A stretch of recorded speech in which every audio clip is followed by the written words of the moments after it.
Okay, similar to the 8 way, there's another Excalibur for 4-way combination skydiving. Wie vorhin schon erwähnt, gibt es auch einen Viererwettbewerb, Einsatz 1975 gestützt durch den Ehrenpreis, das Excalibur führt. Und auch dieses wird von ehemaligen Teammitgliedern übergeben an den neuen Weltmeister. And this Excalibur is represented by 2 members of the old world champion, that's Solly Williams and Doug Park.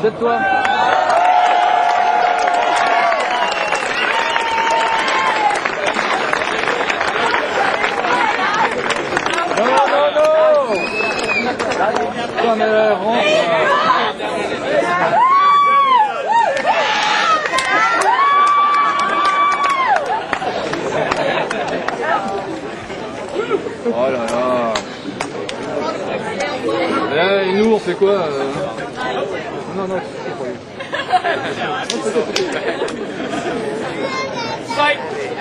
Ouais, vas-y, c'est bon.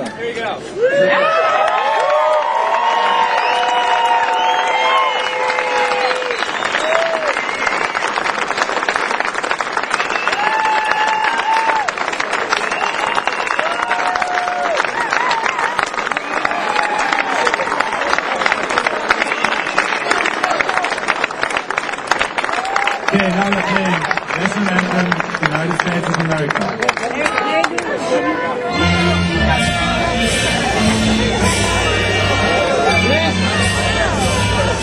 No, no, no.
I got you, Natasha. Yeah. So, what do you think now? I think this is fun. Are you happy with that jump? I'm really happy with the jump. It was a good jump for us. It's like it's the highest score so far, huh? Yeah, let's see. I hope so. You look very comfortable here. I am actually very relaxed. It's nice. Okay. Good work.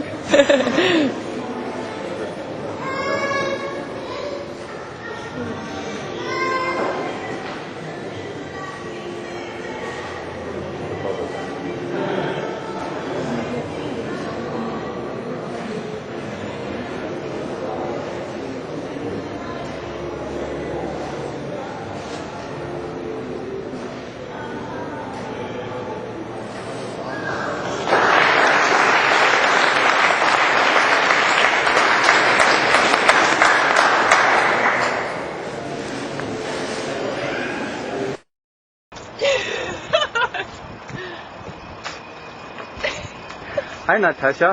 Hi, Kurt.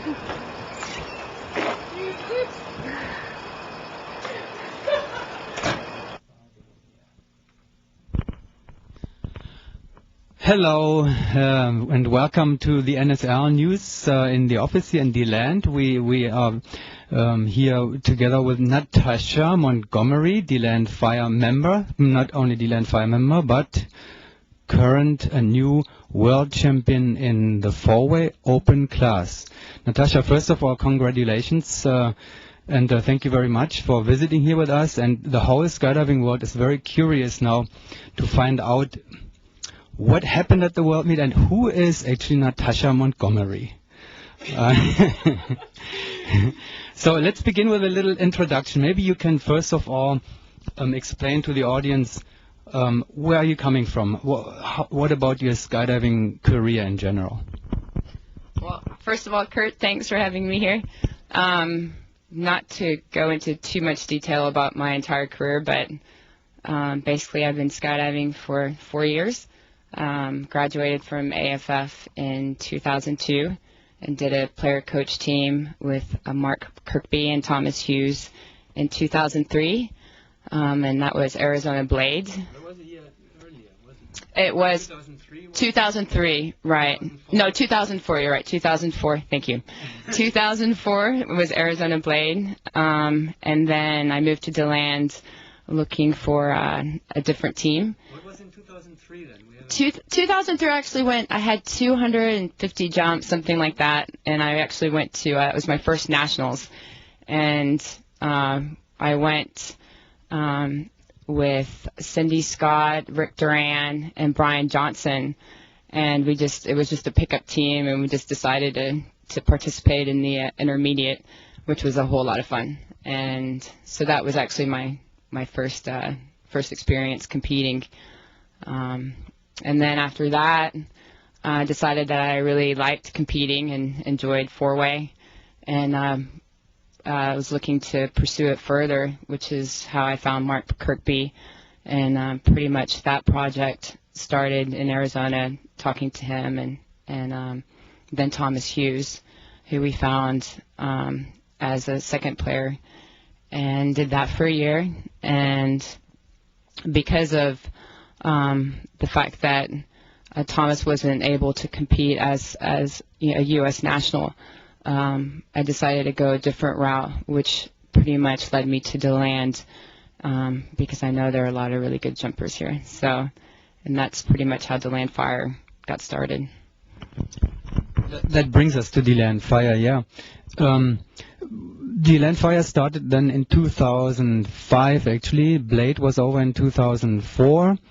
Give us some short history about the DeLand Fire. How did it happen? How did you find the team, and what happened in these very fast 2 years, 2005 and 2006? Well, there's a lot of information there. I knew DeLand. I think what brought me here is that I knew that there were a lot of really good jumpers, and not that there weren't in Arizona, but Airspeed had its own thing, and I was just looking for something different. So originally started talking to a few people, Joey Jones, Doug Park, and then Gary Smith. And Gary and I pretty much started talking about doing something together more and more, and then which led us to Shannon and Ian, and there were other people that I was thinking about, but that's pretty much how it worked out, obviously. And with Gary especially, he was a very important factor of doing this team. I mean, he's pretty much the glue of DeLand Fire. So that's how that kind of got started. Let me throw this in quickly. That brings us kind of to an open secret that everybody knows about pretty much. Obviously, you made a financial investment into this. You were the sponsor and the creator of the team. That is one side of the whole team situation and the DeLand Fire story, the financial investment. You sponsored the whole team, but what else did it take for you to get to where you are now, to become a four-way world champion? What was actually the biggest challenge besides the financial challenge that you obviously had? Well, I think being a main sponsor is already in itself a huge responsibility on any team. It's not just about worrying about your own jumps and performance. You also have to cater to, making sure that, things are paid for, our jumps and all these other responsibilities that come with being a sponsor on a team. I think for me, the biggest challenge in all of that is trusting that I make the right decisions in that, as well as my teammates. And trust is everything on a team. So that, I think, to me is the biggest challenge, just trusting my own decision that, I've picked these individuals for a reason, and no matter how difficult it becomes at times, that's at the end of the day, you have to have faith in that, That is can the financial part, did it kind of ever get in the, can it make life more difficult if you have to worry about, the finances, but you also have to focus and concentrate on the actual athletic performance? I think you're able to deal with whatever you have to deal with. If everyone has the same goal, it doesn't really matter what's thrown at you. I think that goal overrides anything else. And that makes actually to a competitor. You're facing challenges and you have to get through them somehow. Now, Fire is located obviously in DeLand. Gary Smith has his family here, and wife, 2 children. And Shannon and Ian are also living here, if you can say so. Ian is married. You have spent officially, formally, the last 2 years in DeLand. Do you feel home? You know what? Sometimes I like to think that this is not home, but it has been. And I have spent a lot of time in DeLand, but I've also traveled quite a bit as well. So if anywhere is going to be home, especially in the last 2 years, I think this was definitely it. Let's go back now to the World Meet. That's just 2 weeks behind us, is that right? 2 weeks, 3 weeks maybe. That became the official goal for DeLand Fire when you formed Fire, as far as I understand. You can tell me probably in a minute. Let's go back to the meet. You are in Germany now. We are competition draw is done. We are going into round 1 in Germany right now. Give us a meet report. I was terrified.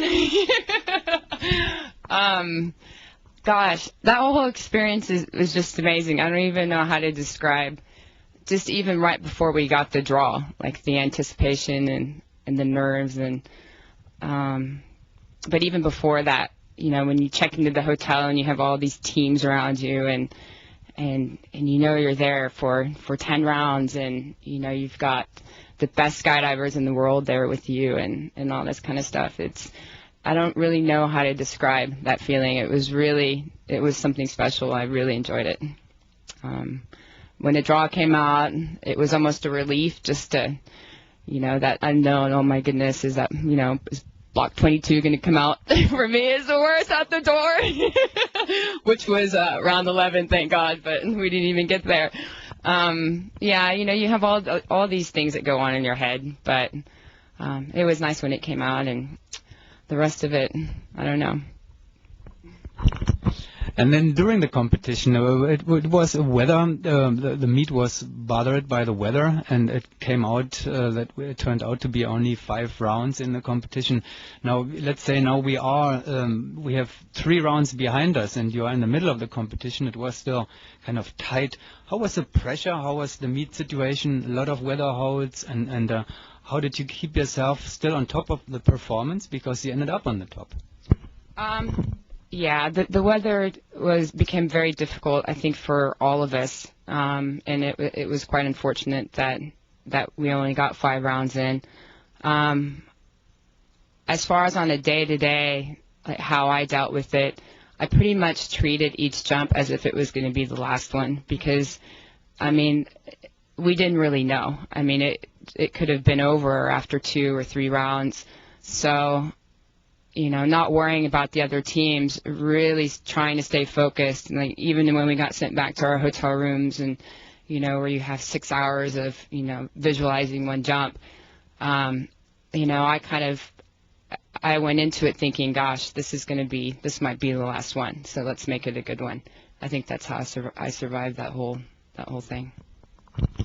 Now there was strong competition, and you didn't really feel. I don't think DeLand Fire saw themselves as favorites for the gold medals. There was a Russian team that just scored a new record average, and then there was Synapse PD as probably the most and best trained team, I would guess, and another competition. And then now you are in the middle of the competition, and you see that you are on the top.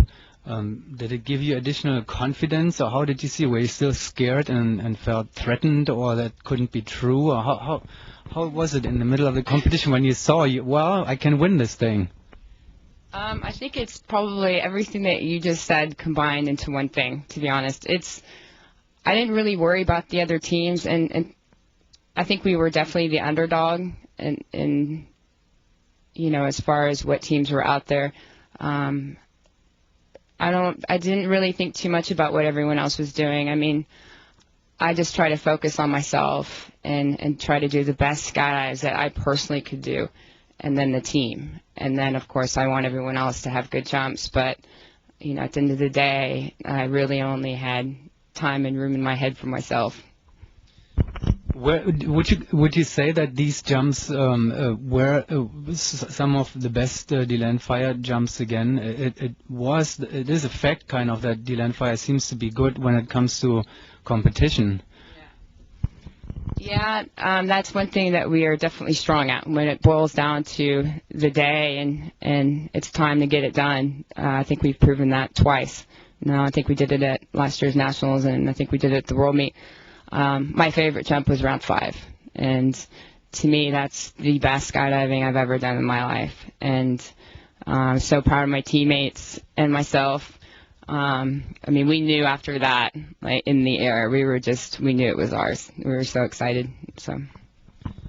Did you know this? Did you feel positive specifically about this jump before you went? Was like the sequence of round 5 a sequence that the team would like, or was it just coincidence that everybody peak performed in that round? I think it was a good round for us, but I don't know. There's things that happen with your teammates.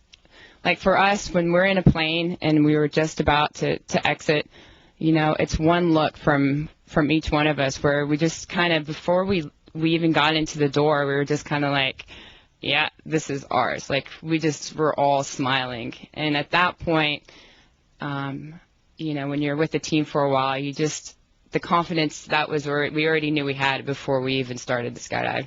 So, and that to me are the parts that I'll never forget. Well, that surely came at the right time. That was the last round of the meet and wrapped it up completely. Congratulations again. Another thing I mentioned in the beginning, with more congratulations, is the fact that you are now the first female competitor that won a world championship in the 4-way open class. That is something very special for all kind of sports, because we compete against and together with male and female.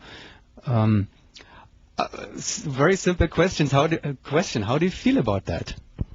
Great. Yeah, of course I feel great. I feel very privileged, and it took a team to do it. I can only do so much, and it was a lot of hard work, and I'm not playing it off like it wasn't. And I feel very blessed and very appreciative for being the first. It's definitely, it's a good thing. So. Well, it made history, no doubt about that. Even though Ileana Rodriguez has already done the same thing in the 8-way event, and we had other female competitors. There's Arianna De Benedetti from the Italian team, and there's also Ditta Valsdottir from the Norwegian team. So you're not the only one on the top level of 4-way competition, but you're the first one who won that. At the same time, we have, I really don't want to get into an argument over another new discussion, but we have the female world champion in 4-way as well. Do you see any conflict there, or how do you compare this, or how do you see the whole situation then? Yeah, I know there's been a lot of talk about women's category and all this kind of stuff, but I was so impressed with what they did. Like the British girls, I think they're incredible skydivers. And for me, it doesn't matter what category, who, what, where. To me, what's most important are the averages.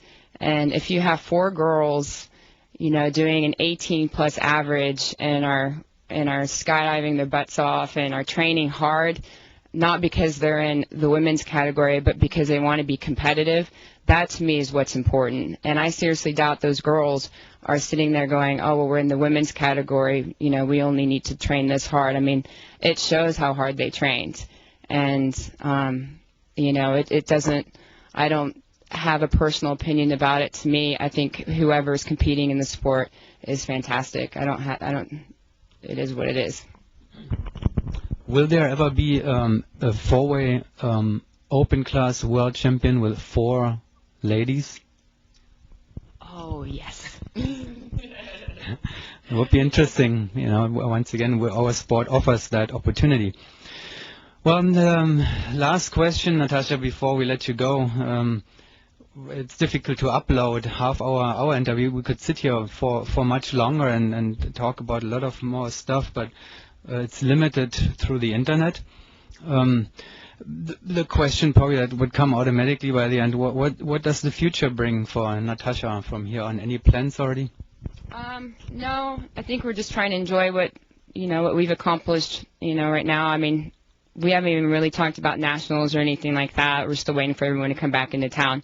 As far as the future, am I going to compete again? Yes. And it's definitely, I think I've got another few years left in me. That's all I have to say. Okay, and that is more than enough and very good, Natasha. Thank you very much for taking the time to visit, and thank you very much. And good luck with everything in the future. Thank you.